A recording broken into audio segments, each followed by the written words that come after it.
जंगलामध्ये वन्य प्राण्यांचा भ्रमणमार्ग असेल किंवा जंगलातून जाणारे रस्ते असतील त्याच्यामध्ये हे आपल्या समोर जे दिसते असे PIP आम्ही तयार करतो. PIP म्हणजे प्रेशर इम्प्रेशन पॅड. त्याच्यामध्ये साधारण रस्त्याची जी काही रुंदी असेल ती रुंदी आणि लांबी 3 ते 4 मीटर अशा प्रकारे ही PIP तयार करतो.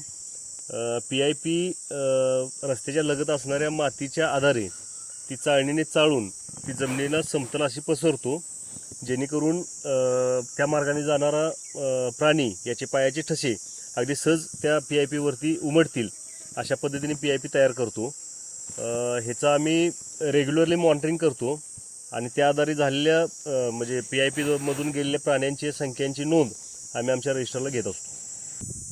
कसं आहे सर, हे PIP जे आहे आमचं ते आमचे वरिष्ठ अधिकारी आम्हाला सांगायचे की हे PIP म्हणजे आपलं एक वर्तमानपत्र आहे की त्याच्यावर जर आपण दररोज संध्याकाळी आम्ही ते साफ करतोय आणि रात्री कुठले येणारे प्राणी आपल्याला म्हणजे वाघ असेल, बिबटे असेल, अस्वल जरी असेल, येऊन जाऊन ससा जरी असेल आणि उंदीर जरी गेला असला तरी त्याच्यावर आपल्याला ते ठसे मिळतात. म्हणजे आपण जेवढं बारकाईनं याचं निरीक्षण करेल तेवढं आपल्याला याच्यापासून माहिती मिळत जाते की आपल्याला प्रत्यक्षात प्राणी बघण्यापेक्षा याच्यावरून रात्री कुठले कुठले प्राणी गेलेत ह्याच्यावरून सुद्धा आपल्याला जंगलात कुठले प्राणी राहतात.